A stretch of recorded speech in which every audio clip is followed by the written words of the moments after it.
This video is proudly sponsored by DigimonCard.io for all your Digimon card, deck building, deck list, card pricing, and discussion needs.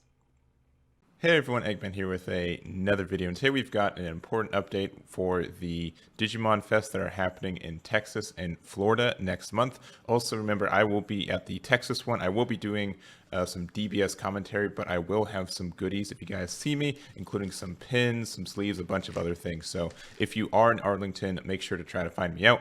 But going over the new rules for it, we're going to talk about them and then kind of like the winners and kind of losers and everything else about it. But real quick, so we have a mulligan and a side deck for these events. And real quick, if I was to just have like a clipped moment for this video, I would say I'm excited to try these out. I think they're important to try out just in the sense that it's a new event, and these aren't future rules forever. These are more of a test period, and they're just kind of under the idea that, this is the preseason for the 2022 season. We want to try out some new rules, see if there's a way to make the game better or more consistent and just more fun in general. So that is what the backbone of these rules are for, and if they work, they're great. And if they don't work, I don't think they're going to continue them. So I know a lot of people are kind of like really hot and cold with these, but I think giving them a chance is definitely recommended. And then if you don't like it, then you can kind of give your opinion and be like, I've been playing and it just hasn't made my deck more consistent, or just makes the decks I don't like more consistent, and that feels bad. But anyways, for the mulligan, after players place their security, they draw their starting hand, they review their hand and mulligan. So and then to mulligan, place all cards from your hand to the bottom of your deck, and then do not shuffle or replace security cards, draw 5 new, and then no more mulligans. So I like the idea of this. In Dragon Ball Super, the other card game that I play a lot, with also Bandai, you get to look at your starting 6, and then you put as many cards as you want back, and then draw 6 up again.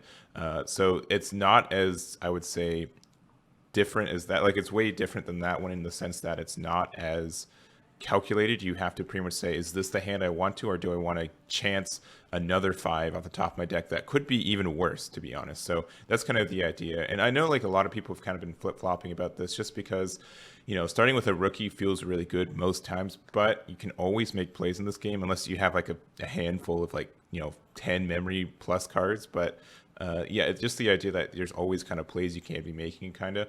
But, having some more consistency, I think, feels good. There have been just too many games where I just don't get any cards to start my plays and then just kind of brick. And I know there's kind of a conversation between, is that, me getting unlucky, or is it my build being bad? And it's kind of like a sweet spot between those two, right? You want to be able to make a deck consistent, but not too consistent. But you also want to be able to give players kind of the chance to play the cards they want to, or kind of get some different strategies. So I think that's kind of important. And so like the idea that, most decks, if you have 14 rookies, if you can't find a rookie in your first 10, that's very important. But there's also, I think, some strategy with it too. For example, we're getting some new cards that are limited. If you see like an ice wall in your starting hand, you send it to the bottom of your deck, and you pretty much have to make the decision, like, I will never probably see ice wall for the rest of the game. Do I want ice wall, or do I want to start with a rookie, right? And so those kind of conversations and those kind of decision makings, I think, makes it a little bit more complex. And it also makes, deck building, another challenge with it, which I think is really cool. So in general, I'm really, really happy with the idea of this. I want to try it out. I do like it. It's with the theme of the game too, where it just puts the bottom deck instead of shuffling. And I think it's going to be really interesting. So I'm really excited to test it out. I want to see what people do. And I think something that kind of constricted the game for me as kind of from a deck building is that you had to pretty much make the same ratios for most of your levels just to make sure it's consistent. And so being able to be a little bit more greedy with it, I think is going to be interesting. And so maybe you can even run like 10 rookies or something crazy like that and still find the results that you want. So that's the quick idea for that. I'm not testing it yet, but I will have some live streams next week testing out. So I think that will be fun, and we'll kind of just go from there. Going to the side deck, so players will be permitted to bring a main deck of 50 cards and a side deck of up to 10 cards. Side decks may include main deck and Digi-Egg cards. The limit of copies of cards with the same name can be applied across the deck and side deck. So you can have like 2 of one card in your main deck, 2 in the side, and then you can't have like 2 and 3 kind of. Contents of the side decks are considered a secret area, not be shown, but they do have to count out the side decks. You can swap cards between games, which is nice, but they have to be the same, so you have to keep it 50-10 or at the end, or whatever, how big your side deck is. Please keep the time under 3. Judges can say that you're wasting time. And at the start of each game, you have to present your side deck face down, and then you have 10. And then also, players are not permitted to review their side deck during the game. Pretty solid side deck rules. And in general, it just means you have 10 cards in between matches. You can swap them out and go from there. And Digi-Eggs too, which is really interesting as well. From my understanding, if you start with 4 Digi-Eggs and a 50-card deck, you have to keep 4 Digi-Eggs and 50-card deck, so you can't just put like a 5th Digi-Egg from your side deck and keep it at 5. So, but I think that is really interesting as well. If you really need to kind of switch up your eggs, and being able to have that, I think is a really cool idea that I hope people can get into. So there's just like a bunch of cards that take advantage of this too, and honestly, it is really weird that we haven't had a side deck so far. I think that's like the one thing that I'd say most card games I've played, mulligans are iffy, but having a side deck is pretty substantial, especially in a game where, best of 3 can take under 40 minutes pretty easily. Being able to have those adjustments and keep going into your new cards, I think is really important. So I like the idea of it, and we're just going to go over some cards that I think could be viable for the side deck, and we're kind of just going to go from there. So looking at immediately, this is probably already on everyone's radars, but all of these rookies that are, the memory rookies that prevent your opponent from going off, I think they are auto-include, especially if you have the color. Just having 1 or 2 of them, especially since there's just so many more effects. As we get more and more cards, a lot of them interact with how much memory you get, and so just being able to have these, even if you're running like a red or a yellow deck, you'd still want to run maybe 1 or 2 of these on the side just to be able to have them.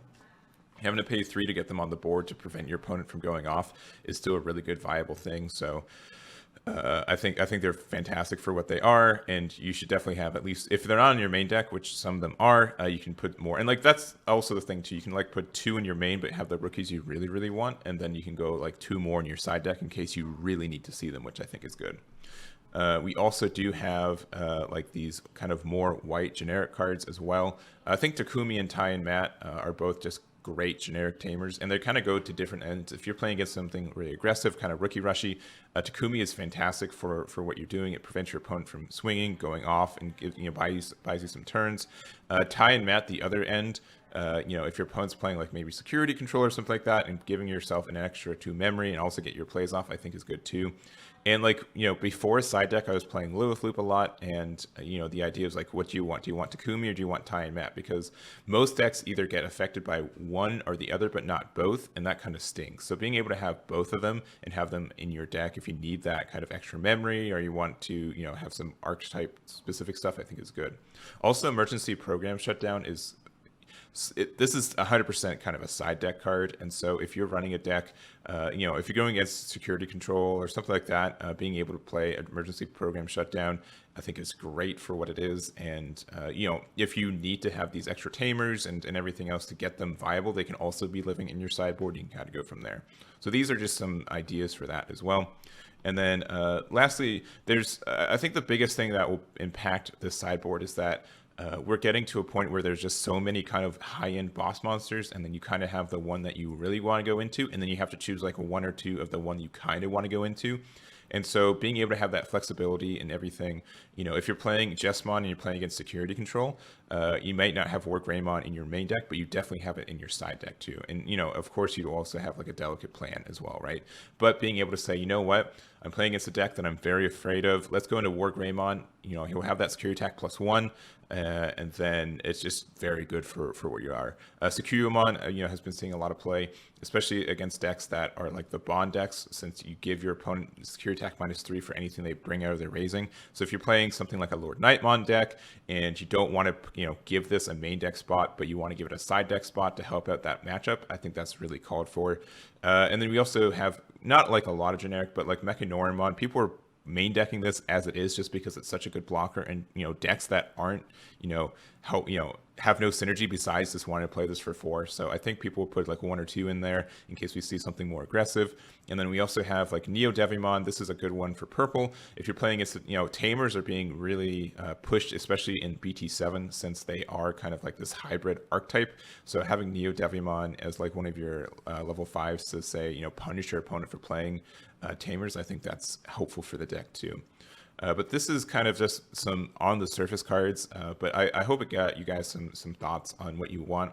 And going over just kind of what I think will be good for who are the winners from this. And I think honestly the winners are the decks that just have that powerful end game, but just don't have the consistency they want. Like Jesmon, I think, is going to be a big winner from this specifically for that.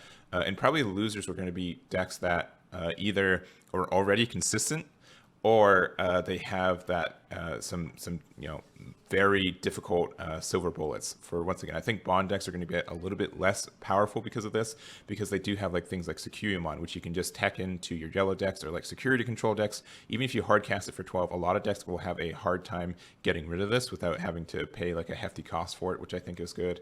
And I think there's just like a lot of synergies, which I think are fantastic for it. But that's going to be it for me. Once again, let me know what you guys think. Your thoughts are for this. Are you guys excited for Mulligans and Sideboard? Are you not excited for it? Are you excited? Do you think Mulligans should have been handled differently? And what are you excited to play with these new things? Are you going to change how you make your decks? Are you going to make some like more greedier builds? Are you going to invest in something that you wouldn't otherwise unless you had these rules in place? And that will be it for me. So thank you guys so much for watching, and I hope to catch you all next time. Damn it.